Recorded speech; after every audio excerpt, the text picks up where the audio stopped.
Hi, everybody. Welcome to Level Up Gaming Podcast, Episode 2. My name is Ethan, and this is Bobby. And today we want to talk about some of the most anticipated games that are coming out this year with all of the kind of, I don't know what you want to call them, game shows happening recently. It's got us thinking a lot about all these games. So we picked a handful of, I don't know, just some of the most anticipated ones. And we want to share some of our thoughts on them.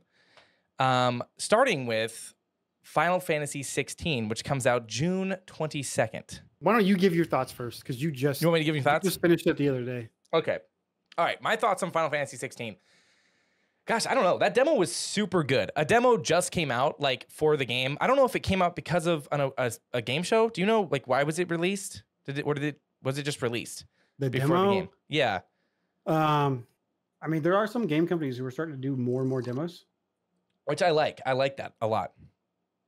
I think demos are almost a requirement. Like gamers need to. Yeah, especially for these companies big. We want demos more. Yeah, especially for these big single player experiences. So if you don't know, Final Fantasy 16 is a PS5 console exclusive. So sadly, if you don't have a PS5, I'm very sorry because this game is going to be really good. But they released a 2-hour demo for the game, which is basically, it is the first 2 hours of the game. And in the demo, it tells you that like your save transfers over to the full game, which is really cool. But honestly, like playing that demo was probably like one of the best like gaming experiences I've had in a very long time. Like it's super. Why do you think that is? That's hard. I think. Really try to think about like, okay. You played the game. Yeah. Your conclusion at the end of the 2 hours is what were one of the best gaming experiences you've had. I think honestly, what it goes back to is it was incredibly exciting and thrilling. Like every step of the way.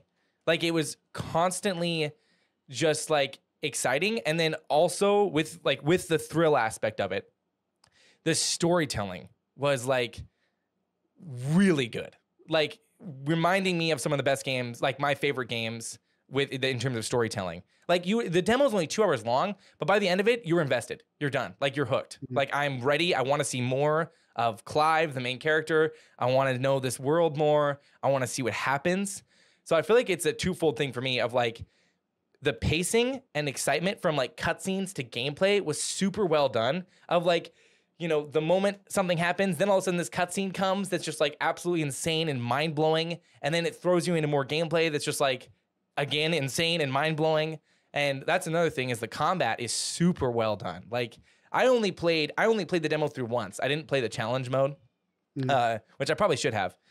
Basically, when you can play the 2 hours, but then the demo also like allows you to replay it under like a mode that I think did you play it? It like unlocks all the combat abilities, right? It just gives you a lot more combat ability, so you can fully understand what the combat's going to be like later on in the game. Yeah. Which from videos I've seen, it looks incredibly in depth, like tons of, you know, combos with the action combat. But I don't know if that answers your question. For me, I think it boils down to the storytelling and pacing and it just generally feeling surprising because like, I think it's been a while since I've played a game that like surprises me. Like a cutscene happens and there's a story beat that's like shocking. You know what I mean? Whereas this was like the what's the word I'm looking for? The like twists and turns this 2-hour demo took me was very shocking. Like every step in the way, especially the ending. Like the ending of the demo, I was like, what? Like that just happened? All right. Like I just felt like it was taking risks, you know? Okay, what about your thoughts? Yeah, I guess it's kind of taking a risk. So I played the demo, I thought it was amazing. Yeah. A little biased to Final Fantasy. But I think it's going to be much more successful than 15. Oh, I think so too. Just 15 open world and that dreaded car ride. Yeah, it just didn't really work, I feel like. But for me, the reason why I liked it was because the story and all the cinematic scenes and even like the tutorials and like training you how to do like combat, how to dodge and all that. Yeah. Everything was woven into the storyline and it made sense. Yeah. And it wasn't like this, hey, you're engaging in gameplay and all of a sudden the game just stops and then there's this message on your screen that says press this to do that or whatever. Yeah. Now in the game it does do that in the very, very beginning. But I like how you're able to, the way it teaches you in combat is Clive trying to like prove himself basically as being a fighter, you know? Yeah. I thought the characters meshed well together. I thought the voice acting was very well done. Yeah, the voice acting was really good. The story was really cool. Kind of like you said, like it took twists and turns and stuff that I didn't expect to happen. I thought it'd kind of be like a boring intro. Yeah, for sure. But it was actually pretty interesting. The graphics are pretty good. I mean, what you would expect from a Final Fantasy game. I did experience some frame rate issues here or there that I noticed, but it wasn't a constant thing. It just kind of happened. Yeah. I remember there being a couple moments that for framey, but it was really like a moment or two. And I think it was early on in the demo. There's this big kind of sequence that felt a little weird. But other than that, for me, it was okay. But yeah, I don't know. I don't know. I think what you're saying about like the woving in the gameplay and stuff like that and the storytelling is really good, because to me, like, I really love The Last of Us, and that's a game that I think really blends gameplay and storytelling, and it really works because it's playing to the medium of like, hey, this is a game. We want you to play the game. We don't want you to just like, you know, watch cutscenes to get the story. Like, it really works and is woven in. And also, going back to the graphics, I thought it looked really good. And it was kind of shocking how seamless it went from cutscenes to gameplay. And it almost looked like, I don't know if anything was like like a pre-rendered cutscene. There were a couple, but like a lot of it felt really just like seamless. Like there weren't any like loading screens or anything. It was just like, boom, now you're playing, you know? Yeah, I mean, and Final Fantasy VII Remake is like that as well. Yeah, I actually think the graphics in 7 are better than this game, than 16. Yeah. Really? Wow. No, I haven't played the PS5 edition of Final Fantasy VII. I only played a little of the PS4. Yeah, it's much better on the PS5. Much better. Yeah. But I also really liked, I thought that when I first heard about the boss battles, like when you had like, what's his name? When you have like the Phoenix fighting, I think it's Ifrit, when they're fighting each other. Yeah, the two like icons of fire. Yeah. I thought that might be a little cringy. Okay. Just what I saw from the battles. Yeah. But I think they found a good way to make them. Whenever those big iconic fights were going down, what I could relate it to was like kind of like old school like God of War type fights. Yeah. Mixed with Uncharted, just from like the action aspect, because everything was already moving. You didn't have to move your character. All you had to do was aim and shoot your shots. To try to hit the character, right. So it was still automated, but yet engaging at the same time. I agree. And so I thought that was really enjoyable. Right. I thought it was going to be cringe. I really did. Yeah. And I guess, time will tell, because I'm sure there's going to be more of them. But I think it's cool that at least in the demo, you were able to experience that firsthand, rather than just have to see a video about it. Yeah, that was something that was something that I liked too. Like, it really gave you a big range of like experiences to kind of show you like, hey, this is kind of like, a flow or different tastes of like what the full game will be. Like, you got these big kind of like blockbuster fight sequences, and then you have like these little more personal fight sequences and ranging of abilities and all of this stuff. And the cringy thing you brought up is interesting, because the one thing I was worried about is like going into this game, it's been everywhere that like a lot of the developers apparently were like inspired by Game of Thrones. And when I heard that at first, I was like, "Ooh, man, like this sounds kind of cringy. Like, is the story just going to be like edgy, and like kind of almost like just like cringy in that regard?" But I feel like they were able to really strike a balance of like, it's definitely a mature game. Like it's a lot more mature than I was expecting. Like, playing the demo, there were a couple moments where I was like shocked. I was like, oh wow, they're doing this in like a Final Fantasy game. But it didn't feel cringy, or it didn't feel fake. Like, it all felt grounded in a way, like the character moments and the darker areas they take the story. Just in that 2-hour demo, it felt natural, and it didn't feel forced, that they were like purposely like, oh yeah, we're trying to do a dark story. You know, it just felt like human, which I thought was really well done. I think that goes back to the storytelling of just like, it was just really gripping. And I was like, yeah, I want to see more of this right now. Like I need this, you know? You know, one of the things I think that's going to work out in favor of this game a lot is going to be that it's not fully open world. You actually get to choose on an overview map of like where you want to travel. Yeah. And I think, you know, each area that you go to, when you go to an area, like there's going to be free, you know, like free roam or whatever. Yeah. You can kind of walk around and do whatever you want. But I like this system that they chose to do this and not have it be open world. I think it's going to make a massive difference in the game. And honestly, I kind of would like to see more games do it that way. Yeah, I would agree. I kind of prefer that. Yeah, I was relieved. You know, like we talked about, like on episode 1 with open world games, there's just a lot of filler and a lot of these open worlds. So, and it's almost like I like that a lot.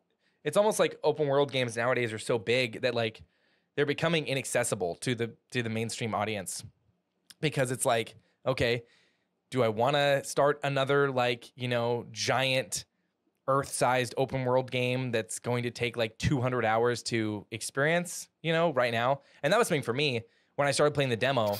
I don't know why. I think I was confused. For some reason, I thought that Final Fantasy 16 was going to be open world, but then when I played the demo, I was like, oh, it's not going to be open world. And I was relieved because like I'm still playing through Tears of the Kingdom right now.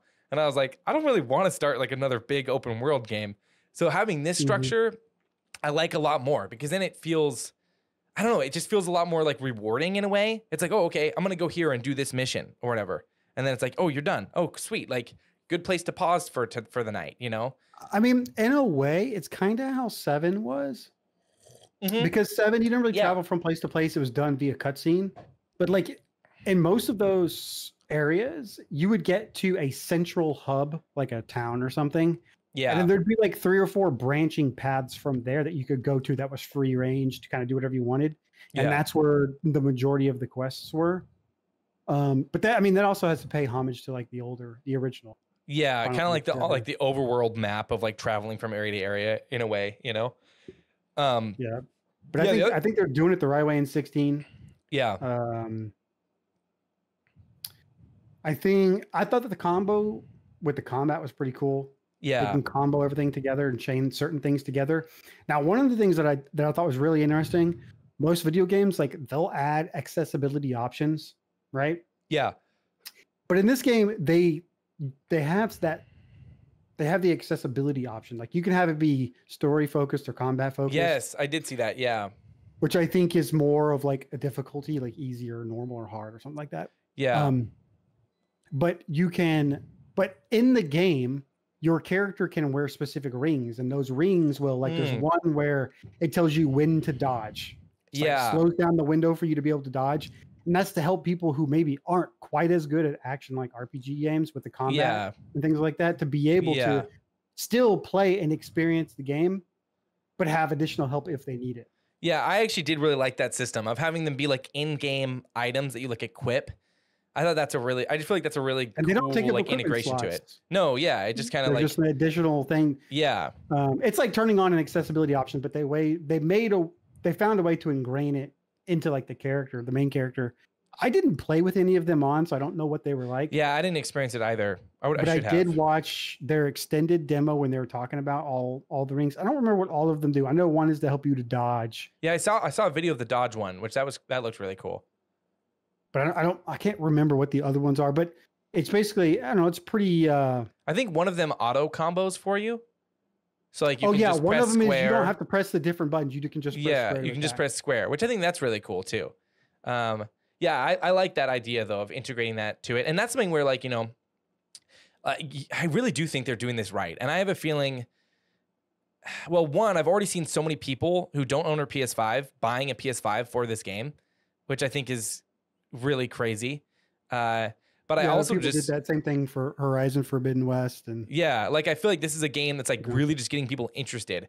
And I've seen so many stories of people like, you know, like, oh, my brother hates Final Fantasy games, has never played one in his life, and like he saw me play the demo, and now he's going to buy a PS5 and play this. You know what I mean? Like stories like that. I think that's what their goal was with 16. Yeah, because it's really like broaden their audience. A lot of people see Final Fantasy games and they think, God, we're already on the 16th. Like I Exactly. haven't played the other 15 and I don't know anything Yeah. about anything. And it's like, look, they're like the lore carries from game to game. You'll notice like chocobos and you'll notice Yeah. different kinds of characters and stuff that reappear or like certain things in the world, but they're not like one after another. They're all their own thing. They're like all their own separate story and game. everything. Yeah, except 14. 14's, you know, an MMO. Yeah, but it is true. Like they're all like their own contained stories, and obviously there are some that have like direct sequels. Like, what didn't 13 get like a direct sequel? It was like 13-1, 13-2, or something like that. I think. I don't really know. But I know there are some games that. Yeah, I didn't either. I just know there are some games that do have direct sequels, but like all of them are really their own thing. Like, you know, if you're playing, you can play Final Fantasy VII right now. Like it's its own contained story. Or you can go straight into 16, or you can pick up 15, you know, like, and I think that's something I always tell people, because I that's something I see too. Like a lot of people, they're like overwhelmed by the lore and like the world, and they're like, I don't know where to start. It's like, just buy it. You'll be fine. Like, you know. Yeah, just pick one, play it, and you know, you'll figure out what chocobos are, and you'll figure out the different kinds of systems that are used in the games. And the thing about it is, like, a lot of the even combat wise, the Final Fantasy games are different. Oh yeah, almost. 7's combat is different from 15, and 15 and 7's remake combat is different than 16. Oh yeah, for sure. So it's not like it's the same game over and over. There's just one thing that I think they're doing right is they're taking one franchise, keeping it true to the franchise. Yeah. But every game is different, and they're innovating it's different down to the story, to the music, the characters, the voice acting, whether it's open world or you're going to travel somewhere. The combat is different. I mean, I think they're like innovating without having to do too much. Yeah, you know, and that just touching the right spots. Yeah, and that's something that was actually kind of surprising to me when I started 16 was the demo, at least. I knew it was going to be different, partly because like I think this has the same combat director as like Devil May Cry 5, which I really love Devil May Cry 5. I mean, I love the Devil May Cry games, but the combat in Devil May Cry 5 is really well done. So I was already kind of expecting it to have like a more action-focused combat. But in terms of like the core gameplay, like the overworld map and all that stuff, I was actually thinking like, okay, you know, Final Fantasy VII Remake came out. That was really successful. I wouldn't be surprised if like with 16, they take, you know, they kind of do that same approach with this. But it's completely different. Like everything about it, like the combat, even like the way the questing is and, you know, all that stuff and the overworld and especially the story and even the way the story's approached, like it's all, it's very different. Like, and that's something where, I mean, a week or so ago when I played the demo, someone asked me like, oh, like I've never played a Final Fantasy game. Like, which one would you recommend? And I was kind of saying like, oh, you could play Final Fantasy VII Remake right now. But as I was saying that, I was thinking like, but if you play Final Fantasy VII Remake and then like later on you want to play 16, they're going to be like completely different experiences. Like they are opposite games, like in terms of that, you know, experience. Besides like the story and the world and the lore maybe, but just from a gameplay standpoint, they're so different. I think the 7 Remake is a good way to get new people drawn in just because the characters and the story are so well done. They're so good. Yeah. Yeah, for sure. Even though 7's, you know, not over, it's still continuing. With there's even 2. Crisis Core, which Crisis Core is fun. Combat is very, very similar to the 7 Remake. But Crisis Core, the voice actor they chose for Zack is just cringy as hell. It's so I haven't played cringy. And it's like they knew it was going to be cringy, but they just kept it in the game anyway. Yeah. But after a while, you kind of get used to it and it's kind of funny. Yeah. So it's like whatever. I still need to beat Final Fantasy VII Remake and then play Crisis Core. I'm so behind. That's where when the announcement for Final Fantasy VII Rebirth came, I was like, I'm like barely into the first game. I don't know. You could play Crisis. You could play Crisis Core first. That's true, since it is like a prequel. Yeah. Yeah. But yeah, with Final Fantasy 16 though, I feel like it's going to be a really good game. Like, granted, we've only played 2 hours, but there was just something about those 2 hours in the demo that like it feels special. Like it just has this weird like special sauce to it that's like, this could be, you know, I don't know, not like a defining moment, but like I just feel like this could be a game that's like people are talking about years from now, you know? Yeah, I get that. I know for sure I was not gonna pre-order the game at all. Uh-huh. I was just gonna wait because it's a Final Fantasy game. It's like it's not gonna be sold out, you know. So Yeah. you can kind of get whatever. But I think I'll probably pre-order it, and 'cause it comes out on the 22nd. It comes out this week. Yeah, this week. Yeah. I actually already pre-ordered. I So- pre-ordered it like yesterday or today. Oh yeah, so I'm gonna have to go to a GameStop or something. and just Yeah. pre-order a physical copy, and that way I have it. Even if I don't play it right away, at least I have it. And Yeah. I can start on whatever. I have a backlog of a lot of games. I know. I got a backlog too. Do you have any more thoughts on Final Fantasy 16?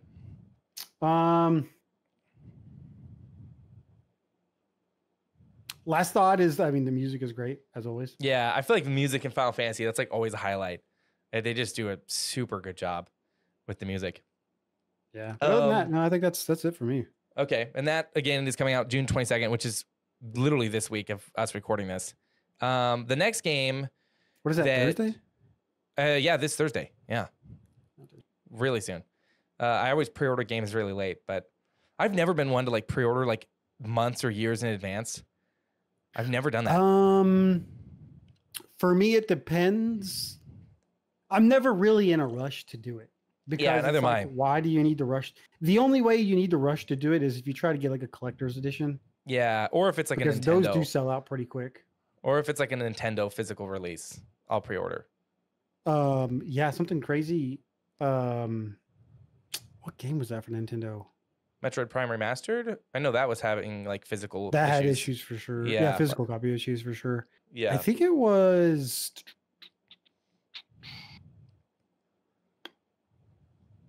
I want to say maybe it was a Fire Emblem Oh, really? game. I can't remember. Like it was But hard to there get was- physically, or Yeah, I know that Xenoblade Chronicles 2 is really hard to find. Like Really? really physical, really hard to find. wow. Buy And- physical, especially if it's a Nintendo, guys. Buy physical.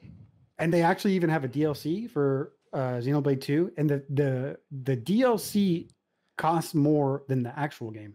Wow, The physical copy. that's It's crazy. just- What the they're heck? incredibly rare to find. Yeah, that's Yeah, it's insane. insane. But yeah, Uh, it'll be there, so I don't really feel rushed. Yeah. Oh, okay. So the next game on our list is a new, what do you call it? Like asymmetric horror game, or like multiplayer kind of horror game called the Texas Chainsaw Massacre, which is literally just titled the same as the movie. So if you know what the movie Texas Chainsaw Massacre is, you know what this game is. And that comes out August 18th. Now, you saw a lot more of it than I did. I was kind of out of the loop with it. What do you think about it? I think it's interesting. I think, unlike what's that game called? The Evil Dead. Or Oh, yeah, whatever? the Evil Dead game came out last year. Yeah. Unlike that game, which I feel like it really didn't go anywhere. I know it really didn't get a whole lot of legs, which is really sad because I liked the gameplay loop. But Yeah, I mean that's what a lot of people said, but I don't know. It doesn't. I think it's just not that exciting to watch. Really. yeah, You know? yeah, I definitely think with games like this, I don't know if like the content creator space or whatever, or like the streamer space, I feel like does really attribute to a lot of life in terms of like, you know, which I mean, really is to be said about any game. Like, you know, even if you make a single player game and some big YouTuber makes a video on it, then it's like, that's, you know, potentially millions of more people that know about your game. So especially with games like this, it's like, if you can get like streamers and people like that behind it to stream it and stuff, that I feel like gives it a lot of life. And I feel like that was something, yeah, I agree with you with the Evil Dead game, was like, it was just not a whole lot of streamers or content creators really got on board with it, I feel like. So it was just kind of like, okay, just kind of died, you know, which is sad. I don't know if it's still, I mean, I think it still has a player base, but I've heard the player base is really on console. But anyways, back to Texas Chainsaw Massacre. If you don't know what it is, it's basically like a 3v4, right? It's a 3v4. 3v4, where like three people play as like killers, like one of them being like Leatherface, and I think like two other family members, like the grandpa. And is there someone else? I don't know. No, all the all grandpa's in the chair. Okay, the I don't grandpa's in the think chair. anybody plays the grandpa. He's I just still there? don't know the mechanic of the grandpa. Okay. So the grandpa is asleep in the chair, and you Just don't want to sleeping. be loud because you don't want to wake them up. But I don't know exactly what the mechanic is for the grandpa. Okay. So I don't know if it's like just the survivors just lose if he wakes up. He And, just like, wakes gets out of up his and it's chair. like, I don't "I know see what the you." mechanic is. Yeah. But I do okay. know that there's some kind of a gameplay mechanic there. Okay. But yeah, only one person can be Leatherface, one person can be the hitchhiker, and one person can be like the uncle or the dad or something like that. Okay. And so basically, it's kind of like any other game, online game. You get into a lobby, and once you're in the lobby, I believe it is open mic for killers and the survivors, really? so you can kind of talk to each other. Okay. And you select the killers are. I think the killers. I don't know if I think you select the role for Leatherface. But I think the other two, I think it's just randomly assigned. I'm not sure. Could be wrong on Okay. that. But anyway, so you just you sign up for if you want to be a killer, if you want to be a survivor, and it'll put you in that role. And then as a survivor, you get to pick a character. I don't know if the characters have specific traits that are attached to them, but I do know that there are traits and different kind of like abilities that you can apply or whatever, just like Dead by Daylight or something like that. Yeah. And then you load into the game. When you load into the game, there's a cutscene, then it shows your characters, the survivors, they're like jumping off of hooks or whatever. And then from there, you have to scrounge for tools like lockpicks or something like that to help you unlock doors and unlock fences or gates or whatever. And the cool thing about this game is that it has a noise mechanic.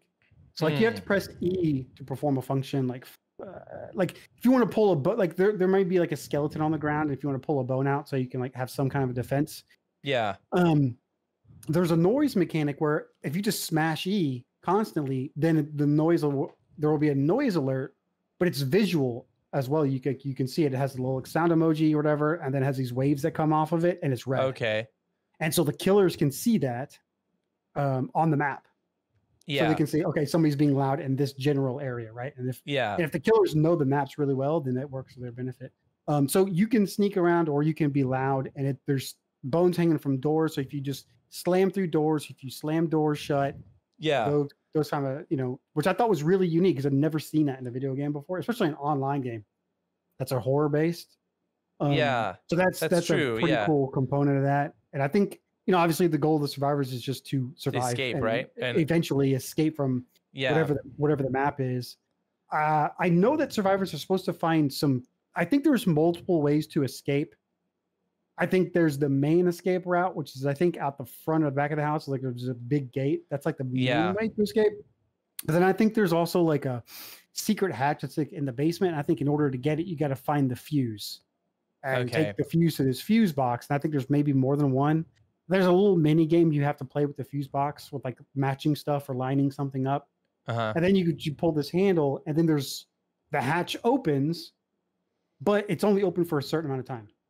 Okay. But it can be open multiple times during the game. You just need to find multiple of these fuses or whatever. Now, with this game versus if you're familiar with these sort of games where it's like, killer versus survivor, you're on a map and you're trying to escape. The king is Dead by Daylight. That's been around for, I don't know. It feels like literally forever.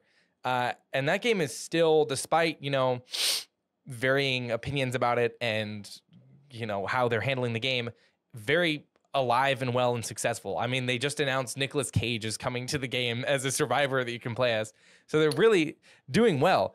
What do you feel like this game could potentially introduce into the space that maybe Dead by Daylight isn't doing? Or in the case of Evil Dead and all these other games, like Evil Dead, even Friday the 13th, which the company that made Texas Chainsaw Massacre actually made the Friday the 13th game, they didn't survive really that long. I mean, Friday the 13th had like legal issues because of the rights, but and I feel like it always comes back to Dead by Daylight is just like reigning, as king in this genre.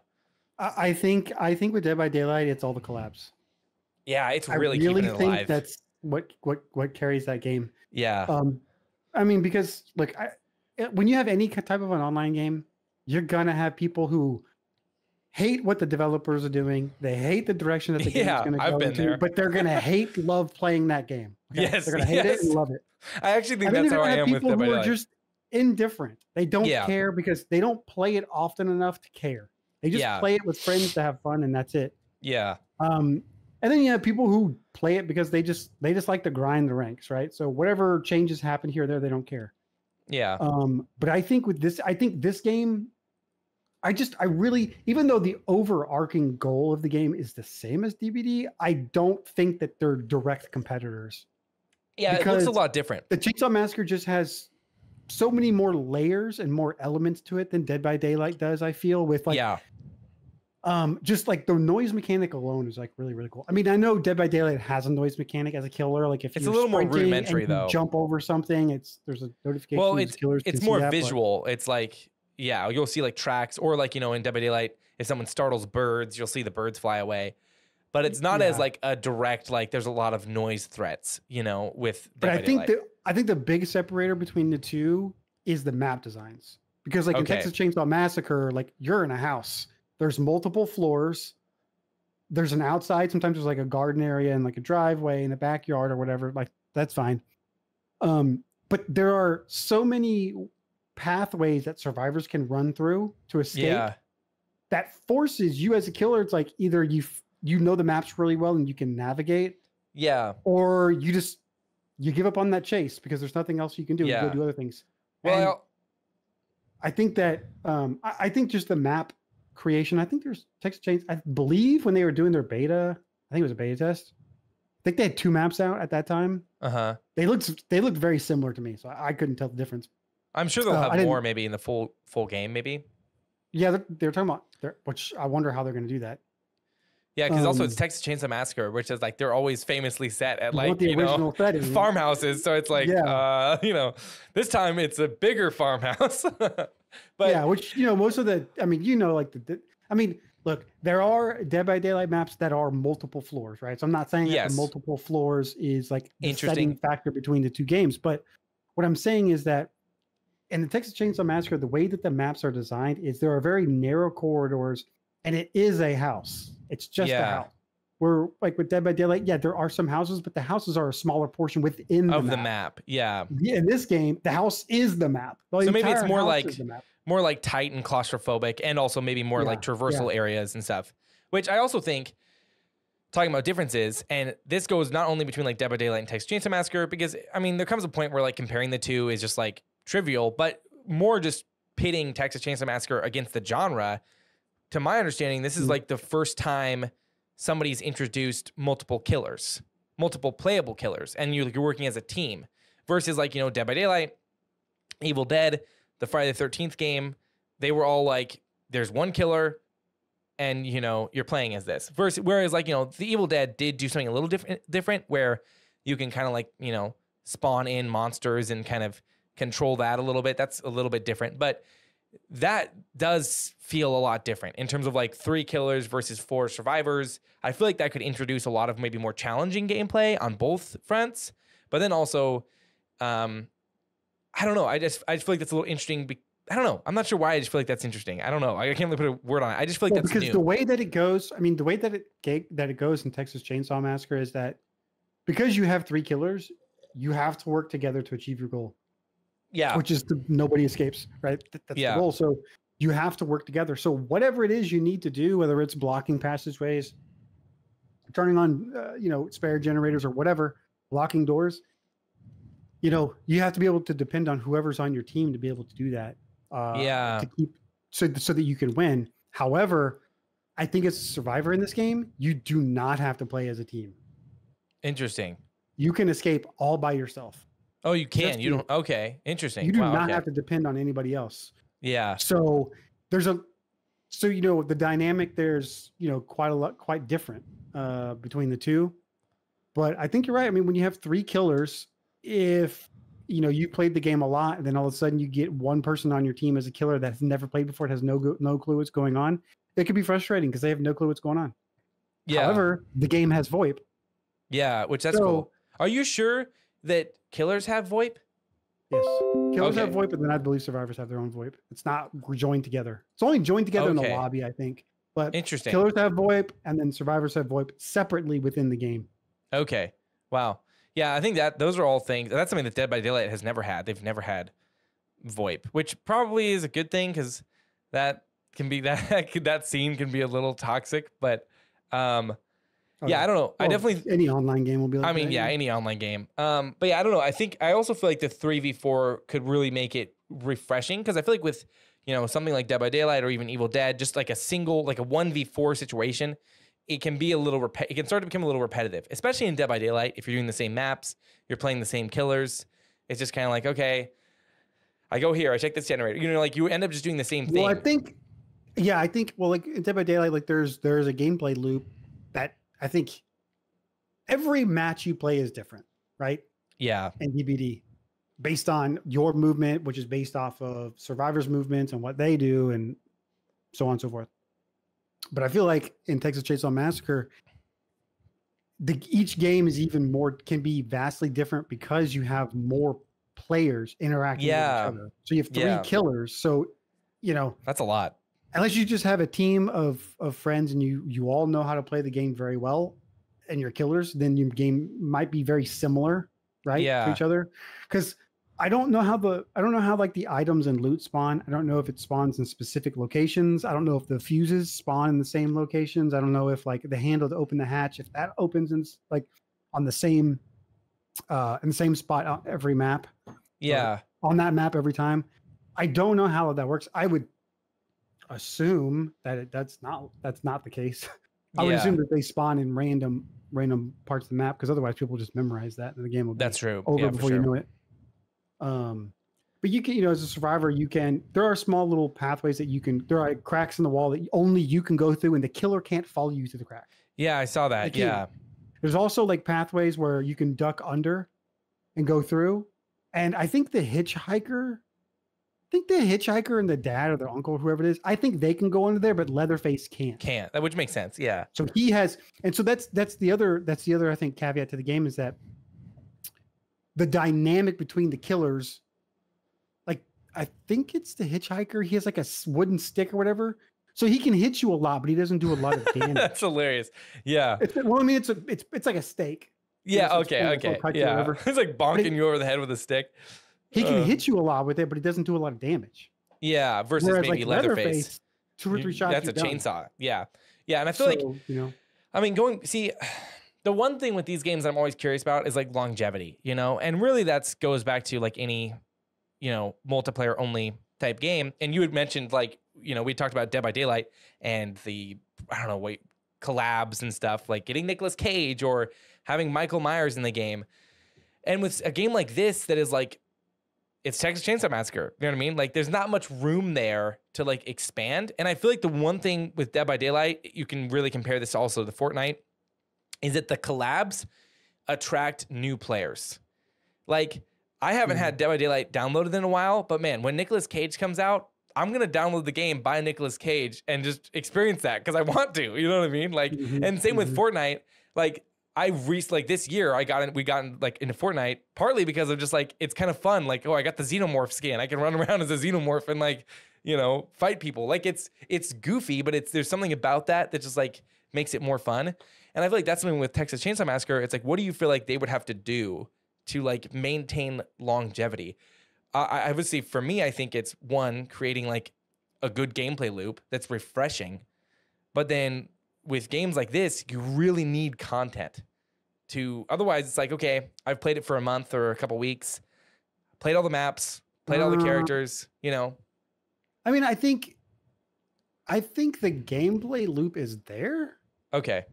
From what I saw, I mean, it needs to be refined a little bit because survivors who have played that game several times and are good at it and know what they need to do, they can speed run that game before the killers even have a chance to even know what is going on. Wow. So there needs to be a change with that. But I think, the game can't really introduce new characters, right? Because I know. Like, what do you? Yeah. But what they could do, and what they should do immediately, is when the game comes out, they just need to work a lot on new skins that people want. And maybe they do something. Maybe they do something where they do a collab where it's like, hey, yeah, it's Texas Chainsaw Massacre and you're Leatherface no matter what. But maybe there's an opportunity where there can be a skin where he's where he's Ghostface, or maybe Michael Myers, or maybe they can do a collab like that. Yeah. Maybe it doesn't totally make sense, and maybe it's kind of stupid and corny, but at the same time, it's like, hey man, who doesn't want to run around as Ghostface with a chainsaw? Or even I thought, I mean, like you could even do funny, and you could even just like not even do things like that, but just like interesting, funny skins for Leatherface. Like he could be a clown. He could exactly. Like maybe he has a clown mask, or like something, or like maybe he has like a Lego head or something. I don't know, just something like really weird. That. The survivors is easy, right? You can come up with skins for the survivors. Yeah. But I think in addition to maybe doing some collabs and stuff like that and skins, you need to also be able to do like the small things, like, can I change the look of the chainsaw? Yeah. You know what I mean? Like, can I run around and have an all pink chainsaw if I wanted to? Stuff like that. That kind of stuff people will spend money on, honestly. Customization. Yeah. And I think that stuff keeps it fresh. And I also think like the hardest thing I feel like with these games is, that is really hard because it's a Texas Chainsaw Massacre game. So it's like, okay, can you introduce more killers? You know what I mean? Like, I could see maybe. I mean, you could change, maybe not so much Leatherface because he's pretty iconic, but the other two killers, you could experiment with. I don't see why. Yeah, or maybe introduce different abilities or something. Maybe you could swap out. I don't know how that works. But that's the thing for me with looking at this game. It's like I feel like they really just got to come out with like a lot of different maps. I think you need new maps, and I think you need different types of, like, and some of like the house map. I think there's those, like I was saying, those pathways that you can like go under and hide. Yeah. To get like from one side of a wall to another. Yeah. You need to have another map, but that map can't have any of those underground passages. Or if it does, it only has a couple. Because you want the gameplay to be different. You don't want the same escape routes. Like in DBD, everything is the same. No matter what map you're on, everything is the same. Yeah, it's like do gens. Drop a pallet, jump through a window, or run around a corner or whatever, right? I think for the Texas Chainsaw Massacre, what they got to do is they got to have new maps that have some kind of a theme, obviously. But the way that you escape or evade the killer different. Needs to be different on each map. I would agree with that. Every match feel that much more different. Yeah, well, I think that's something that like looking at a recent, multiplayer horror release. Now it's not like a killer versus player situation, but it is just like a multiplayer horror game, Outlast Trials. And I feel like that that game feels really unique, and I feel like that's going to have its own life. Partly because the game just came out. It actually is in early access, but it has 3 maps right now, I believe. But each map has like 3 or 4 different challenges of varying difficulty, and each like challenge is completely different from my understanding. And then you could do, like, I'll do the orphanage, and then I do this one challenge, and it's completely different from the challenge I did on the police station or whatever. And I think that's something like you were saying of doing different challenges that although it's the same 3 maps, it's almost like different game modes in a way. It's like, it feels different each time you experience it, and I think that is something that with Dead by Daylight, it maybe is surviving purely on like its collabs and stuff and its really loyal fan base. Because in terms of like the gameplay, besides, bringing in new abilities and maybe new killers, like you were saying, escaping is the same. You get the generators, you exit pallets, you know what I mean? Like there's not really any new like, whoa, shocking gameplay challenges or differences, you know what I mean, from map to map. And yeah, I would agree with you there. I feel like Texas Chainsaw Massacre, if they can't do the collabs, they need to really like figure out their core content and then like releasing it in a timely manner, especially if they do get a really big fan base. It's like, okay, when the game comes out, is it going to be a year until we get another map? Because that might be too long. Well, I think a lot of people, when the beta was out, I think a lot of people enjoyed it. A lot of people like playing the game. Yeah, I heard a lot of rave stuff about it. Obviously, there's still some things that they need to fix, but I mean, the vast majority of the game is there. Yeah. Even from the beta, but like you said, longevity of online games, especially in that genre and space, is always something. It's just like, I mean, well, really, honestly, not just that space in particular. Any online game to compete with longevity, like like with first person shooters or just shooters in general, right? Yeah. Call of Duty, whether people hate it or love it, is generally gonna reign supreme. Yeah. Yeah. I think Battlefield was taking a very good run at it for a while, and I think 2042 kind of set them back a little bit.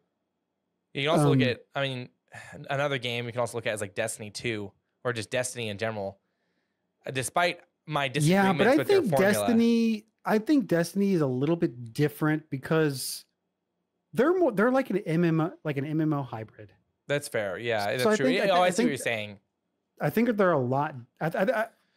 Destiny has its own like cult following, right? Yeah. Will play the game no matter what. Have no problem spending money on every single DLC that comes out. Yeah. And that's their thing, and that's fine.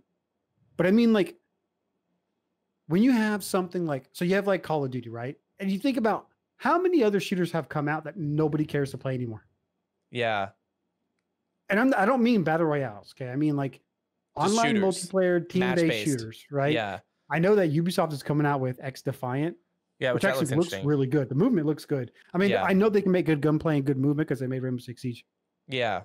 So I know that they have the ability to do it, but is it something that's going to be able to compete with Call of Duty? And how are they going to do it? Yeah, you're talking. The obvious thing is characters that are specific. Yeah. They have skins. You have weapon skins, things like that. But that only captures a certain part of the audience. You need to be able to keep, the gameplay intriguing. So interesting, and refreshing from beat to beat. Yeah. Any more closing thoughts on Texas Chainsaw Massacre? I hope it doesn't die. That's all. Yeah, I'm interested to play it. Yeah, I'd be interested to play it as well. Like I haven't seen a whole lot. I haven't seen as much as you, and I'm not like insanely enthralled with that genre. I feel like, but I would love to. It's an interesting enough space because I like horror games and I like multiplayer horror games. Like that, I would love to see that space evolve. And well, those types of games are just fun to play with friends. I mean, yeah, exactly. And I would sure you can play them solo, and it's fun. Yeah. So. But I would just love to see that space evolve. And I feel like the only way you're going to see that space evolve is if there's more competition, more interesting titles that have a good life. So it's like, yeah, I agree with you. I would love to see it survive. All right. It's a big title. Next one up. And I know we have opinions about this. Next one on the list is Starfield, which is coming out September 6th, which is, if you don't know, which you probably do, Starfield is like Bethesda's next big title. They're the minds behind the Elder Scrolls series. So probably a lot of childhood memories there, and Fallout, and also some stinkers like Fallout 76 and original launch Elder Scrolls Online. But, well, that's actually ZeniMax. But, yeah, what are your thoughts? How do you feel about Starfield? So I'll just start with a couple of positive things. Smooth it over a little bit. I think, okay, credit goes to them for trying to creating such a big game. Okay? Yeah, it looks massive. I think that personally for me, I'd like to see more space games. Okay, I don't think we have enough. Yeah, I would agree with you. Just like I don't think we have enough samurai games either. Yeah. So I'd like to see more of that. And I think, based on the reveal that we saw last week. Yeah. The gunfighting in the game looks far superior than anything I've ever seen from Bethesda. Yeah, it looks a lot better than I thought it would. Much better. Yeah. However, the bad thing is it just looks like another Bethesda game to me. Yeah. I don't see them taking any kind of risk in the game. In the game, like the core game design, I feel like. Yeah, they kind of just stuck with the tried and true method of, mixing in some Skyrim with some Fallout, and that's it. And the easiest way that I can say that is that even when you have a conversation with the NPC, they still show you the same camera zoom into their face. Yeah, it's like the same with them talking, and then the dialogue options. I mean, from what I saw in Starfield, your character still doesn't talk in a Bethesda game. Why not? Oh yeah, I never thought about that. why can't Starfield have the cutscenes like Horizon Forbidden West did, where the camera kind of pans around your character who can speak, that has a voice, and the NPC or the other character that you're talking to having that conversation, right? And you Yeah. can still pick the dialogue options. Oh wait, You didn't can display Fallout them on the 4 screen. didn't Fallout 4 have a voice? I don't think it had a voice for your character. I don't remember. It's been It was forever I just the played people it. you talk to. I'm pretty sure. No, yeah, okay, my pros. Yeah, the gunplay was actually very shocking. And for those who don't know, if you missed it, Xbox now owns Bethesda, the entire company. So Starfield is going to be an Xbox and PC exclusive. So if you're a PlayStation person, or you don't want a PC or an Xbox, sad day. But they basically, if you want to play it. yeah. But they did like a big gameplay overview with that showcase. They had an Xbox showcase and they really detailed it. And yeah, I would say the one surprising element to me was the gunplay because, you know, I was worried it would be like Fallout, and I like Fallout. Like I actually did enjoy my time with Fallout 4. I never beat it. I think the gunplay is really it's pretty basic. I never really liked the VATS system. I think where Fallout shined was like, you know, I really liked its settlement building. Its world was really interesting. It had some fun, like, you know, questing and stuff. For me, I really loved that game, mainly purely just because I would just explore and I would build a settlement. Like, I think I spent like 50 hours just exploring and building my settlement. That was it. Like, I didn't even touch the main story. And actually, funny enough, when I started playing the main story, I lost interest. I was like, oh, I'm good. And I stopped playing. But so I was really worried about like the combat in this. But it looks a lot better. And I often wonder if they've taken notes from like, you know, id Software with like Doom and Wolfenstein and stuff, because it just looks a lot smoother. Granted, smoother's funny because like it's going to be locked at 30 FPS on Xbox consoles, which is interesting. I don't know how to think about that. I think it's going to kill the game.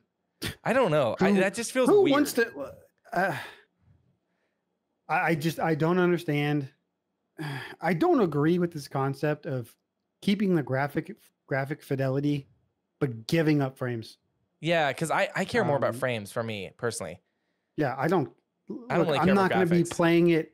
And, you know, you got to think about like, okay, what are the percentage of people who are actually going to be playing this on a 4K TV or monitor? Yeah. Well, also, no offense to the game, but like, it doesn't look that great. Like, it's not, you know, I'm not trying to like hate on it. I really am not. It's just that you can very clearly tell it's an aging engine compared to other games that are modern. I mean, obviously it's not open world, but even like Final Fantasy 16, like dang, that game looks good. You know, and there's even a bunch of other open world games that just look really good. I think honestly, the best way, like, look, I'm not saying that Starfield is going to be a terrible game straight out the gate. Maybe it's amazing. That's awesome. But I think just for me, my own personal expectation was like, look, when they release a new Fallout game, I would expect it to fall in line with Fallout. Yeah. They released Skyrim, Elder Scrolls, the next one. I expect that to be like all the others. It's somewhat in similarity, right? Yeah. Hopefully it has some differences, right? But that would be my expectation. They come out with a brand new IP, and my immediate thought was No Man's Sky mixed with Skyrim mixed with Fallout. And that's, to me, that's just disappointment, because I feel like this would have been Bethesda's chance to be able to maybe innovate a little bit. And maybe they have been making this for a long time. I don't know how long they've been trying to develop this game. Yeah. So maybe that foundation was already laid and they had to go with it. But I feel like it would have been cool for them to come out with a new IP and actually change their style up a little bit.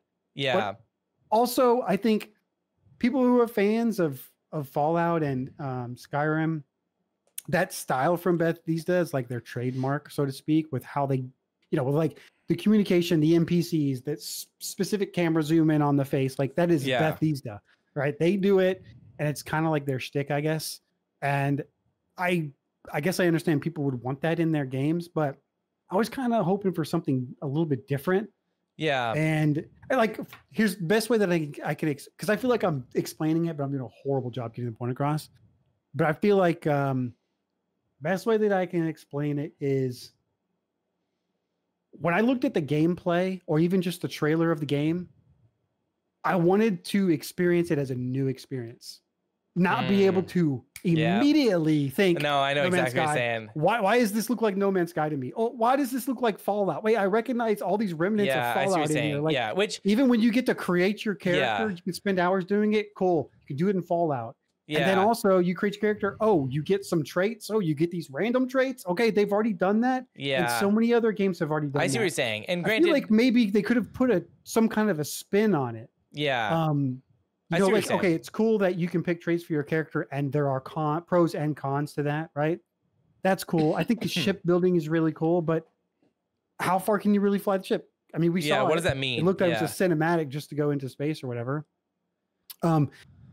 I think the best parts of the game that people are going to enjoy are going to be building the base and building the ship, because it seems like they have spent a lot of time delving into like the components of building the base and the ship. Like when we were watching the gameplay preview or whatever, they were showing like not only can you pick components of the ship and move them around and they affect the stats of the ship, but you can take those components like in the engine and you can break the engine apart and replace specific components within the engine to then change the stats. And like, so I feel like those type of things that could be really fun. Love. Yeah. And that is, you know, that's something you don't find in a lot of video games these days, something that detailed.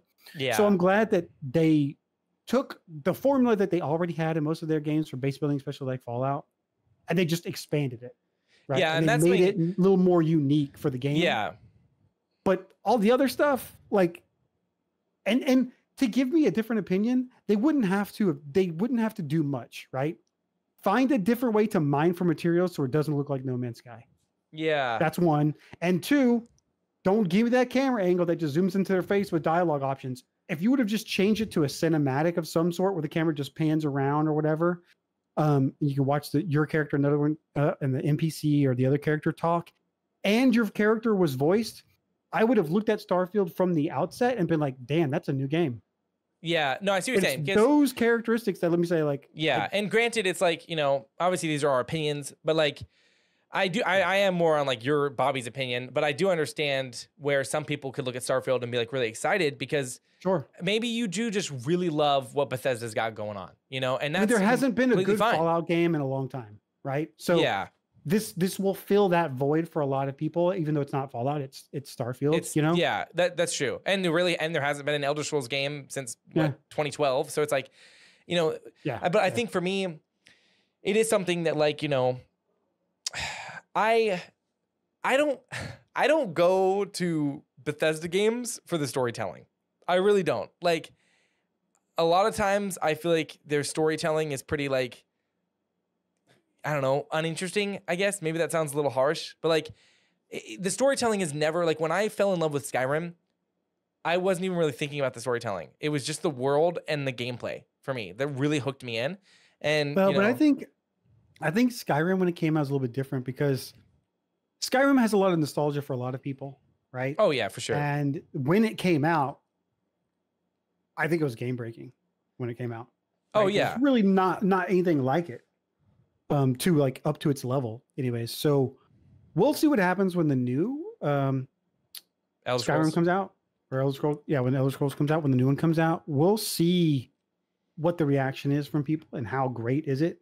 Right? Yeah, because we've had so many games since then that have done all these different variations of what most open world play games do. You know what I mean? So we'll see what happens. Yeah, but and I think maybe Starfield fills the void for people.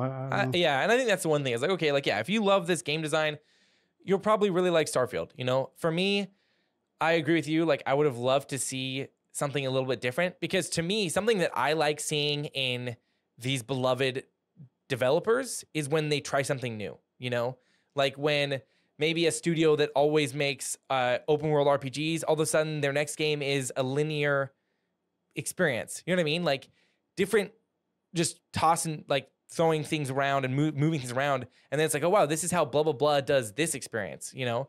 And that's where I think I agree with you. I would have loved to see, I don't know, them just change up the formula a little bit or just make it different from their other games. Because I do agree. It's like for me, after playing Skyrim, once Fallout 4 came out, I was really hyped for it. Played Fallout 4, got pretty burnt out. I've played a lot of Elder Scrolls Online, and even Elder Scrolls Online, it's basically an MMO version of a Bethesda game. Like it plays the same way. And then I played a It has good the chunk same of camera zoom. same camera zoom, everything. And then I played a bunch of Final Fantasy. Final Fantasy. Sorry, I've played a bunch of Fallout 76 as well. I'm just burnt out on that design, you know. And I think especially now in 2023, it feels outdated to me.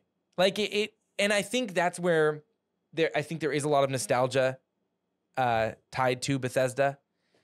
That they have a lot of, well, I don't think they have good faith. I think Fallout 76 and stuff, they did really wreck their public image for a while because of how that game went down.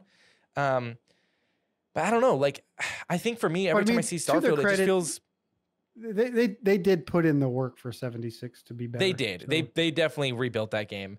And I think they have definitely rebuilt their public image. But I don't know. Every time I see Starfield, I just feel like, yeah, I think what you said earlier about like, I wish I could see it as a new experience because it just feels old to me. Like right when I see Starfield, I'm like, oh, Skyrim. And Skyrim's over a decade old. You know, like that's not really a good thing that I see like a decade old game in there, you know?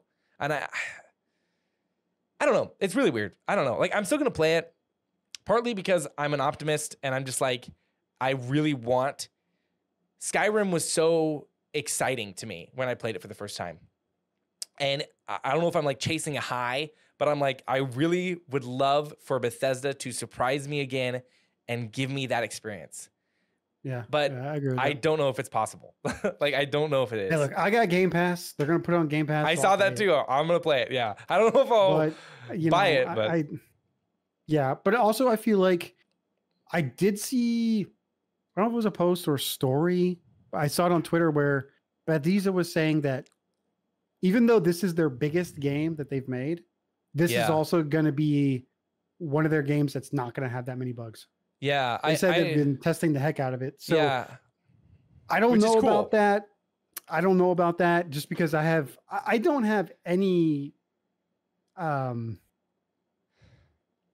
optimism for most companies when they release a game for their testing. Yeah. Especially games of that size. I'm not only talking about games that are open world or like have a massive size. I mean, we just because I've seen a lot of games that have problems. You know, with QA testing and stuff. So we'll see what happens. But I think Starfield is a game you don't necessarily even have to play when it releases. I feel like you wait a year and a half, 2 years, because there's probably going to be additional DLC or other stuff added to the game. Yeah. All the bugs are worked out. Then you pick it up and you play it. Yeah, I know. Yeah, when it's complete. Yeah, especially because I heard that there's going to be apparently there's going to be 1,000 planets that you can visit. And when I heard that. Or maybe, I don't know how long the main story lasts. Okay. But like you said, if there's 1,000 planets, then maybe, because I know some people were saying that, you know, they might be playing this game for 10 years because of just how long it is, right? Damn. And it's like, okay, but I don't want to play a game for 10 years. Okay, look, once I beat the main story, I'm done. Yeah, I'm done too. Yeah. I don't go in and do anything extra. That's why I kind of split my time. I do some main story stuff, side missions, do some exploring, side missions. I explore, then go back to the main story, kind of mix it up, you know? Yeah. Because once I'm done with the main story, that's it for me. Yeah. So I don't know how long it is. But but for me, you know, when I heard there was 1,000 planets, it didn't excite me. It worried me. Because to me, when I hear that, I hear bugs, and I also hear an empty open world. Because how are you going to design? They didn't say anything about this isn't a No Man's Sky situation where it's like randomly generated planets and it's just about exploration. How are you going to make 1,000 planets interesting to go to? Like, that sounds boring to me. Like not only that, after 30, I'm probably good. Like, you know, you can explore and that's cool and everything, right? But part of exploring is being able to identify points of interest and go into those points of interest to see if there's actually anything there or anything around there. Yeah. Are you going to have points of interest on every single planet? Yeah, that's what I'm wondering. I don't know how it's going to be. I mean, it'll be interesting to see how they, if they pull it off. Yeah, for sure. At all. And you know, the other thing was, that point where you fly around and then randomly you can get attacked by space pirates or whatever. Yeah, space pirates. Yeah. I don't know how that's going to play out exactly. It's cool that there's some random events that happen. it's cool that there's some things you can do in space, but even the shooting in the spaceship looks like No Man's Sky. Like, I don't know if they were like created. I don't know if that was like some basis. Yeah, it's really weird. Game. Like, it's just really weird how weird. close it is. For sure. And I know that's something that, like, you know, I don't know, some people online are like, stop comparing it to No Man's Sky. And it's like, it's hard for me not to. Like, every time I see gameplay, I'm like when I first saw the trailer, the camera angle and the camera angle of No Man's Sky are exactly the same. Yeah. The way you mine it is exactly the same. The mining is you would have thought they could have just changed that. Yeah. Or just dude, give yourself a space pickaxe. It doesn't have to be a laser, like, you know what I mean? Like, there's so many other ways you could have done that. Yeah, that feels really weird, especially in the gameplay breakdown. Yeah, when I saw the space combat and everything, I was like, man, this looks a lot like No Man's Sky, which is really weird. And, you know, again, for people that like this, Bethesda's shtick or niche, I think you are going to love Starfield, because I will say it definitely does look like they've taken their core game design and perfected it, at least. You know, like the combat looks a lot better compared to like a Fallout or something. You know, even their exploration, and it seems like they've definitely like honed in their thing. Whether that thing is for you or not, I don't know. But well, I just think that if you were looking for something new from Bethesda, it's not there. Yeah, it's not there. Exactly. It's not new. I agree. Yeah. And I think it's hard too, because like I've played like indie survival games, space survival games or space exploration games that like do the same things they're doing. And like I remember a while ago in one of the breakdowns when there was a part where Todd Howard was like, and yes, you can customize your ship. And everybody started cheering. I was like, I've played like survival games that have been out for like 8 years that were made by like 20 devs that do the same thing, and you can explore an entire solar system. It's like, why are these systems? Empyrean, yeah. Like there's space engineers too. Like, yeah, there's so many. So when they're all of these like ideas that they're introducing as like, whoa, big moments, I'm like, games have been doing this for like 5 years. Like, why is this supposed to be new and exciting to me? You know? And who knows, maybe they do knock it out of the park and nobody cares about the 30 FPS and it's amazing. I don't know. I don't think so, man. I think no matter how, and it's not even just that. I think it was on Twitter, somebody was saying that the game tops out at 30 FPS, but even during some of like the combat and shooting scenes, it drops down to like 27, I saw that. 23, yeah, like 20 or something. That's not like, okay, you can have Tears of the Kingdom run at that because of the way the game is. Yeah, and I would prefer it. I would much prefer if it was 60 for sure. Yeah. But you can play the game, okay?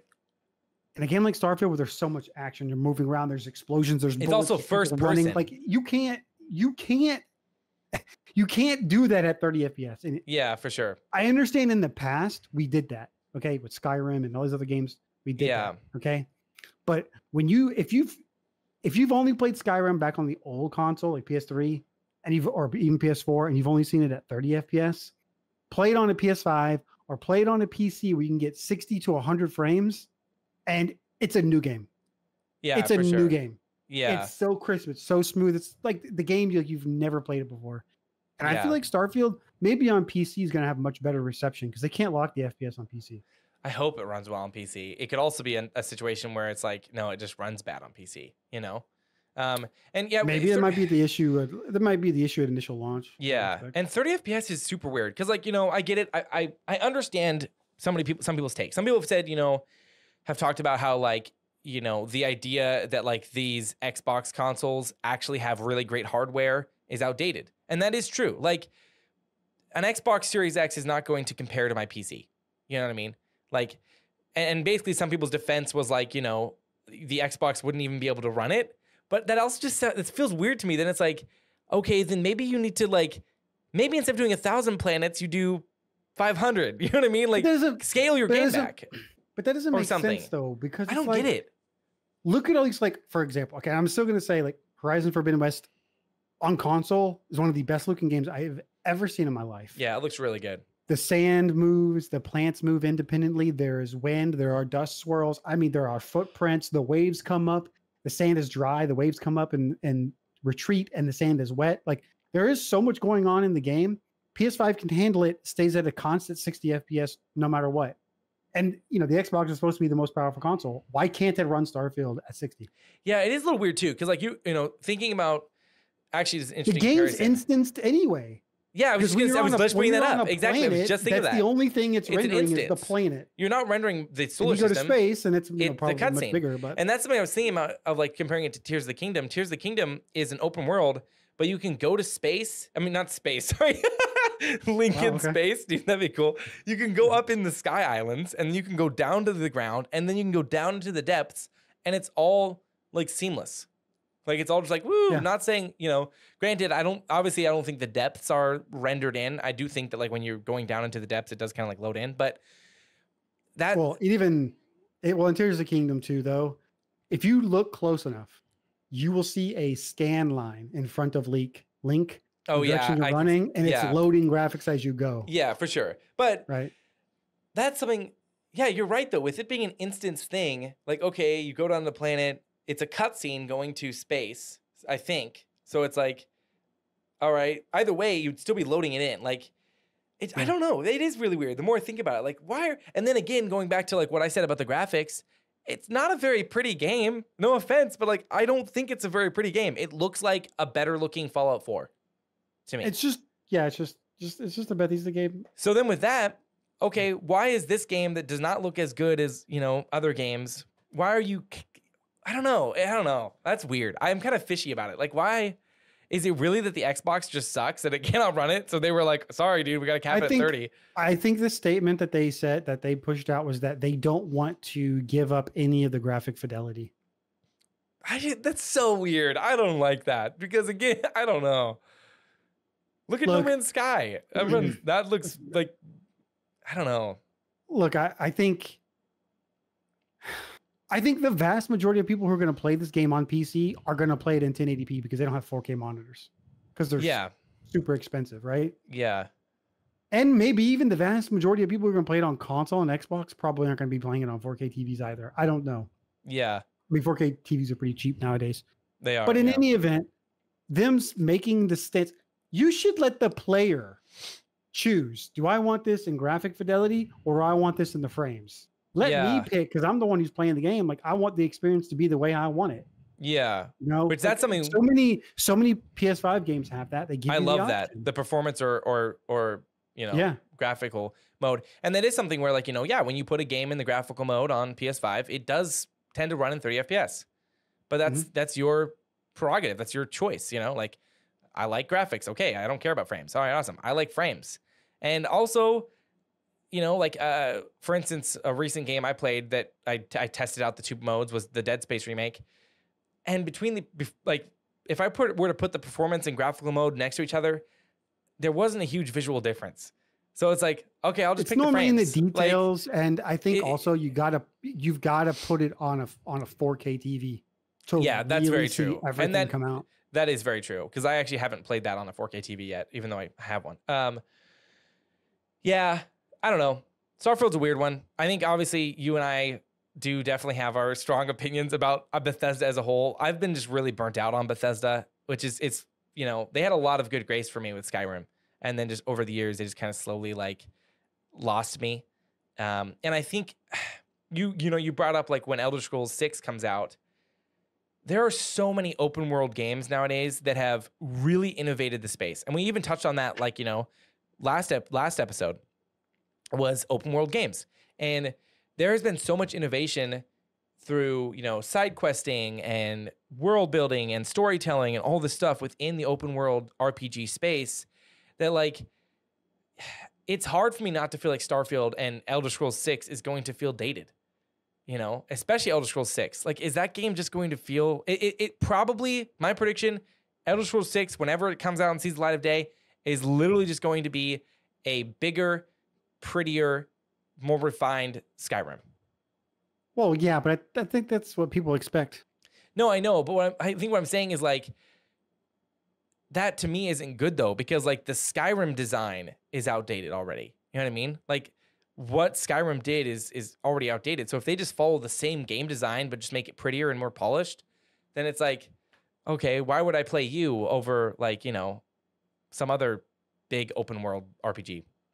I don't know. Maybe they're making on the name. Yeah. I don't know. But I mean, we'll have to see. Yeah. Bottom line is we're running through time right now. I know we are. I'm shocked. Bottom line with Starfield, last thing for me that I'm going to say is I just feel like it's a game that I have to play. Like I need to make up my mind on it. I'm not going to know. It's not a game that sold me yet through any of its advertisement, even the gameplay stuff, not sold. If it gets rave reviews and I, get it on Game Pass and experience it, then I will be able to know what I think about it. But I mean, I'll play it on Game Pass, just to experience it, but it's not anything I'm just like looking forward to. Yeah, same. I just feel just not looking forward to it. It's just kind of whatever. Yeah, and that's our opinion. Maybe you guys are hyped about it. All right, moving on from that.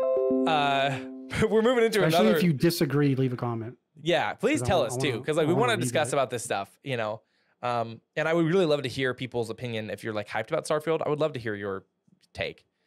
Now moving from one controversial opinion game to another, Assassin's Creed Mirage comes out October 12th, which is, I don't know, the 10 billionth Assassin's Creed game. However, this one promises to take the series back to their roots in being, from my experience, a more tighter, smaller, like gameplay experience, which is kind of how the original games were. Like, the original games weren't open world.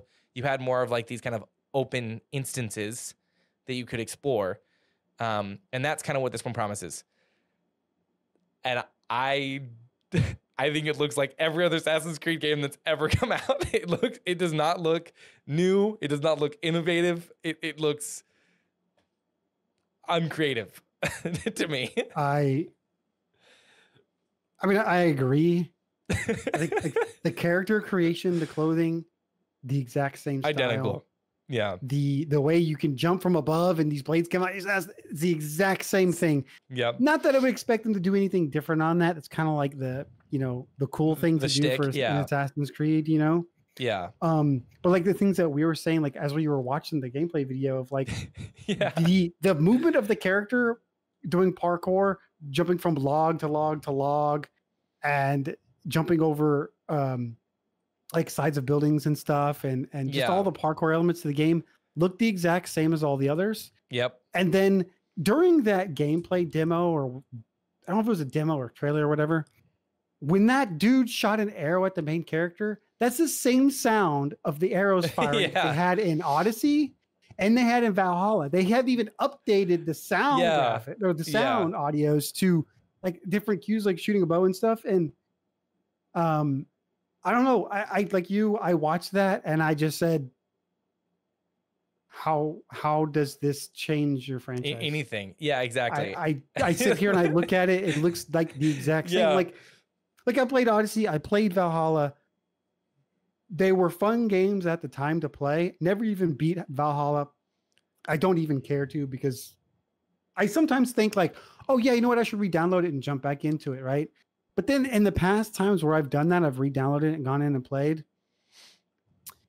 I get like 30 minutes into the gameplay. I'm like, oh yeah, this is why this is why I downloaded in the first place. I just wanted to experience this. I just didn't see anything different with the game. I feel Neither like did I. They have a lot of room. Like, look, the franchise is on its last leg, I feel like. It seems like it's a why dying not breath. just experiment? Here's what I would do. Like, because when they originally announced this whole kind of, they really announced it as like this Assassin's Creed reimagining. We're like revitalizing the franchise. And I heard that like, oh, they're going back to the roots. I was like, ooh, this could be really good. Cause like I don't know if I am now, but I was a big fan of the original games. I was really looking forward to it. So the moment this trailer started, I was like, ooh, Assassin's Creed Mirage. And then as it was going on, I was like, oh, all right. And here's what I would do. Hard reboot. Like, throw away everything, go back to the drawing board. Okay, we have Assassins, we have Templars. Let's start there. And you know what I would do? I would make it a much more, like, extremely linear experience. In the line of, like, Splinter Cell or, like, even, like, Metal Gear Solid. Like, these more like very tight stealth experiences, and that you can tell really good stories with. And But I also that's think what I you would need do. to have elements like Uncharted does with the action. Yes, that's what I was thinking too. Uncharted, like these more like tell really good stories, but make them really tight, fun experiences instead of like. I'm sorry, but like the 20th, the millionth time I do like a death from above on somebody, and the same animation plays when I stick a dude in the back with my knife, it's no longer exciting. Like, cause I remember when I first got into Assassin's Creed, I got into it very late, and I played all of them on my Xbox 360. So I got really into it. I played Assassin's Creed 1, got really into it, and I played through all of them up to Assassin's Creed 3. Like I stopped after Assassin's Creed 3. And by the third one, I was bored. Cause like, yeah, it's the same animation, same thing. Like, and after the Ezio, like not even like after the, the original story with what's his name? Gosh, in the present day, I'm blanking on his name. Oh gosh, what was his name? I don't remember. I don't know. I just know Nolan North, I think, voiced him or something. But that initial like story, after that, the stories have been so bad. And like I feel like they've been trying to shoehorn in the present day stuff, and that's not working at all. Look, like, this whole like present day flashback to your ancestor. Now you're reliving their life, but you're somehow some assassin. That whole thing has got to go. It's so old, in my opinion. So exasperated. I don't know. It has no weight to the story. Who cares? No, exactly. All I want to do is play a game as an assassin and kill people. Yeah, and that's the thing. In the original game, when it came out in like 2007 or whatever, it was really interesting and it was a really cool idea. But they also had the present day story to back it up. They had a present day character that was interesting, and they had the past character that was interesting. And it was set up really interesting. But once that story was done, it's like they felt like they needed to cling on to like the present day stuff with zero interest. And I remember specifically when I played, I think I tried playing Unity, and it was like all the present day stuff was just like getting in the way. I was just like, why? Like every time we cut back to it, I'm just like yawning. I'm like, just keep the flow going. You know what I mean? Like you have a really good idea of these period piece assassins doing stuff across a bunch of different time periods. Screw the present stuff. Just tell really cool stories there. You know what I mean? Like maybe reboot the entire franchise, reboot the entire thing. Like go back to the drawing board. Screw the present stuff. Make them more tight linear experiences. Set up a character and a story arc like Uncharted that you can carry for like 3 to 4 games, and you play the same character.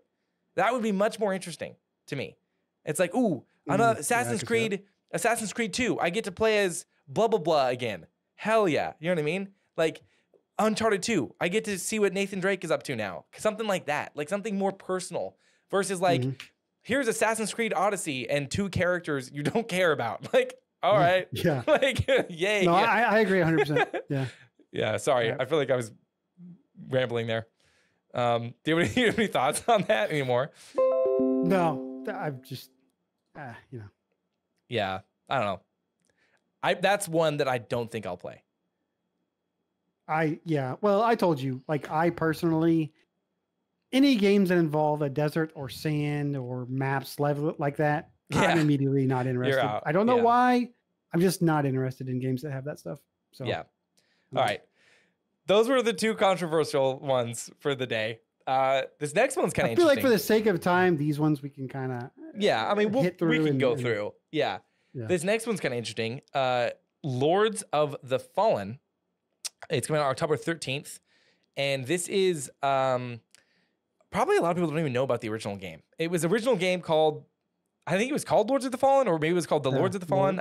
Lords of the Fallen. It's the same name. And it was very much a Dark Souls clone, like, but it failed at it really badly. I played a little bit of it, and it's just like, it's really bland. It's a really bland game. However, now, I don't know, like 8 years after the original or more, they're rebooting the franchise entirely. And this one looks really interesting. It's still maintaining that sort of Dark Souls From Software vibe, which is kind of this like grim, dark fantasy experience, medieval fantasy experience that's, really challenging and focusing on challenging boss fights and stuff like that. I don't know, but something about this one just looks really fresh, I guess. What do you think about it? I think the art style is very similar. Like Yeah, it's world definitely creation is similar. very similar to the Souls games. I think as like we were watching like the gameplay or the trailer or whatever it was, like the character looks cool, looks unique. There's different weapons, there's different gear you can have. I think there's different effects classes, for I would assume. things. Yeah. Some of the bosses looked very unique, like in terms of like their creation. Yeah. And the other thing was cool was like even though technically it's one world, but you perceive it two different ways based on whether you. I think it's if you die or if you're alive. I can't remember. It was like a shadow realm or something like that. Yeah, it's like there's a world of the dead, I think, and like a real world, and then it's like you have a lantern in game that if you allows you to kind of like see bits of that dead world. Like for instance, if you die. Yeah, but I think I think what happens is if you die, you like spawn in the dead world, and you have to like in get that back. spot you died. Yeah, but then it's also really cool. Yeah, I like that world, that kind of thing. It actually kind of reminds me of this psychological horror game that came out a couple years called The Medium. They had a kind of thing like that, where it was like dual worlds, like Stranger Things in a way, like the Upside Down. But something I think is cool is with the lantern, you can like see into the dead world, and they showed off in the gameplay, like, you know, maybe you'll find like a treasure chest that's not there in your world, but it's in the dead world, and you can see it with the lantern, or you'll be able to see like a bridge that's not actually there, kind of thing. I think that's really cool, and maybe a creative way to add traversal depth, and then also just kind of like exploration and stuff. Like, you know, ooh, maybe I should put my lantern on this. Maybe there's something there, you know. It also reminds me of Demon Souls. Yeah, I could definitely see that. Yeah, this is one that I really feel like they honed in. It sounds weird because like, but I think this is a compliment. It feels a lot like a Dark Souls game. Like it looks like they've really figured out that mechanic, that kind of gameplay. But they've been able to put their own like overall design on it. Like you'll look at it and you'll say, "Damn, is this a Dark Souls game?" But then you'll see the gameplay and you'll be like, "Wait, it's not." Yeah, it's different. Yeah. So it kind of like catches your attention, but I mean, if you don't like Dark Souls games, you're not gonna like the game. Yeah, and that's very true. Like if you don't like that design, you're not gonna like it. I will say with this, and then also there is another game coming out later this year called Lies of P, which is also kind of a Souls-like game. With both of these games, though, and this is a kind of, you know, with all Souls-like games, and not necessarily a question of longevity, but a question of like popularity. Like, I think it's really hard to replicate that Dark Souls experience and get that fan base on board. So it's like, you know, if they fail in creating something unique and something that's a really tight gameplay experience, it's kind of just going to be like dead on arrival. Unless they're able to really perfect something there. I mean, I think it really depends on how you want to market the game. Yeah. If you market the game as like a Dark Souls clone, then yes, I think you can definitely be DOA. That's true. That's however, because what we're talking about, like, oh, this looks very Dark Souls. Well, this is just our way of being able to explain to anybody who might be listening, you know, what the game actually looks like. Yeah, like the genre. It's very Dark Souls-esque. It's for sure. Very like down to every brick that is designed or every statue that's designed. Yeah, it's very just reminds you of Dark Souls. But then when you see the character creations, they look unique. However, they still align with Dark Souls. Yeah. But I think it's the gameplay and some of the mechanics, like you were talking about the lantern with the dead world and the alive world, like those kinds of things. Even though they've been somewhat present in like Demon Souls, Dark Souls hasn't done that. No, yeah. So they kind of put their own spin on the, and it's not like this is like a lantern you use sometime. It's throughout the entire game. It seemed like it was, for sure. So it's a big part of the game. So they kind of made it their own. Lies of P, I don't know. I didn't play the demo, but what I think is going to happen to that game, people are going to go crazy and they're going to want to play it. And once they play it, they're done. Yeah. There's no like Dark Souls 2, Dark Souls 3, Elden Ring that's going to be laying around for years that people are still going to be playing. And I think that comes back because to... what was that game? There was a game that was very Dark Souls-y. It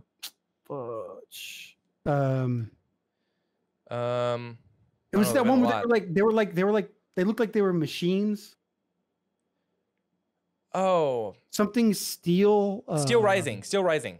Yeah, Steel Rising. Look at that game. What That happened to game. that game? Yeah. Nobody cared. No Yeah. one Well, cared. I think that goes back to two things. And I was going to bring this up about Lords of the Fallen. Lore and story are huge to Dark Souls fans. And like, I feel like not just Dark Souls fans, but the success of that genre. Creating a world that has like a lot of lore and mystery to find, it does kind of beg you to replay it and re-experience it. Because there's different, the questing is really branching and it's like you can experience so many different things with it. So I feel like if they can nail a really good lore and story and kind of world building, that's a good pro. The other thing, in terms of a life, would be that gameplay mechanic. And I do see what you're saying with like Lies of P. For those who don't know, Lies of P is another Souls-like game, but you play as Pinocchio. It sounds really weird, but you play as like Pinocchio, and I don't know, it's hard to explain.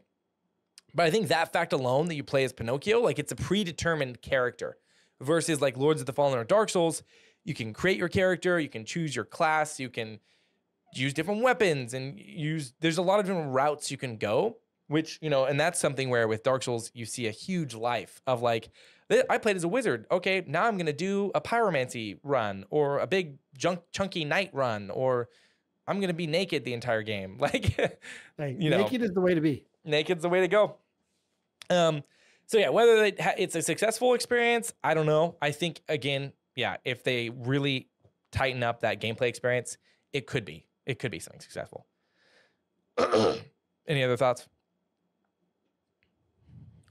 The only thing I'll add is I didn't really care for the game until we actually watched the trailer, and then I was like, oh, then it caught my interest. The gameplay was really keep up to date with it and kind of see what's going on. But yeah, I would say same. The gameplay really surprised me. We'll see what happens.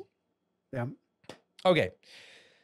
Final game on the list is Spider-Man 2, which is coming out October 20th, which is also a PS5 exclusive. I'm sure at some point it'll be released on PC, because the first game got released on PC like 2 years or a year after it was released. And it, yeah, I don't know. I don't know my thoughts. The only thing I have to say about it is I think the story will be amazing, just like the first Spider-Man game was. That's what I hope. And I think that the combat will be just as fun as the first game. I think the second one will be a carbon copy of everything of the first one, as you would expect. Yeah. Just the story would be different. And also Spider-Man seems to be a little more angry. Yeah. You know, so you start to see a suit on him now. Yeah. So you start to see the tone change, like in the game. Maybe he goes to like a darker stage or whatever. Yeah. But I think basically in this game, you expect what people enjoyed in the first game to be in the second one. And I think in this scenario, it works because it's Spider-Man. I was just exactly. You're not looking from one Spider-Man game to the next one, wanting some big, massive improvement on all these. Yeah. You want all these things to change. You want the same game, but you just want maybe an additional story, or you want something different into the story. Exactly. Really different story, whatever. Yeah. And I think they already had the combat down pat. I think they already had. Yeah, it was really good. The abilities that you could assign. How could you earn those abilities? The cutscenes were amazing. The voice acting was amazing. The first one. So I think the second one's going to be really, really good. And I just think it's going to be very similar to the first in terms of, all those aspects. Yeah, I would agree. I feel like, the first game, like the gameplay was there. And for those who don't know that or didn't play it, it's a single player game that's fairly, the story's fairly linear, but it is like an open world experience. And there are like some side quests and stuff. And you play as Spider-Man, you can swing around. And I feel like for me, the thing that really sold me on the game, because in terms of the gameplay, the web slinging is definitely amazing. That was probably the highlight for me of the gameplay, was like the map traversal. In terms of like the combat, I'm a big fan of the Batman games. So I'm very familiar to like that sort of combat and like comboing and like dodging and all that stuff. But the thing that really sold me on Spider-Man was the story was just so good. Like it ended and I like teared up. Like that's how good it was. And I think for me going into the sequel, I agree with you. It's like, honestly, if they keep the combat same, and they're definitely doing some changes, like I know they're introducing like a wingsuit, which would be kind of cool in terms of traversal. Obviously, in this one, Peter or Spider-Man gets gets the symbiote suit. So we're gonna see Venom at some point in the game. Kraven's the villain, one of the villains as well, which is cool. So there's different villains. And obviously also the first game, if you played it, I won't spoil it, but it does end on a note. Not necessarily a cliffhanger, but they hint at stuff to come that they could very naturally lead into in this game. So for me, for hopes, I'm really excited about it because I love the first one so much. But really, I just want a story that can compare to the first one. It doesn't have to be better, but just another well-told story. I'm on board. Because that was like, I was not expecting that out of the first game. When I played it and beat it, I was pleasantly surprised. Yeah, I'd agree. Yeah. I agree with that. Do you want to talk about I don't think this we have last time. topic? Yeah, I don't think we have time. I feel like we ran out of time. We really talked about all these games. Wow, that was a lot. That was a lot more than I thought we could talk about it. I think it was Starfield. Our passionate opinions about Starfield. We have definitely more topics we're going to talk about today, but since we, used all this time talking about all these games, I think that'll be it for us today, guys. But seriously, if you guys, have any thoughts about all these games or what Bobby and I said, because I know we have differing opinions about some of these games than other people, please leave your comment on YouTube, or you can email us at leveloutgaming.biz@gmail.com. You can give us hate mail. I don't care. I really would love to hear your Especially thoughts. if you have a different opinion. If you have a different if opinion, it's a really different opinion. Yeah, even if if it's the same opinion, that's cool too. But I like the differing opinions because I want someone to tell me I'm wrong, and I want them to tell me why they think I'm wrong. Yes, and then we will, honestly, if you leave us a question or something like that, we will for sure address it in a future episode, whether it be, at the beginning, just kind of answering the cues and the questions. Any other closing arguments or thoughts, Bobby? No, I think we're good. Yeah, there it is. All right, sweet.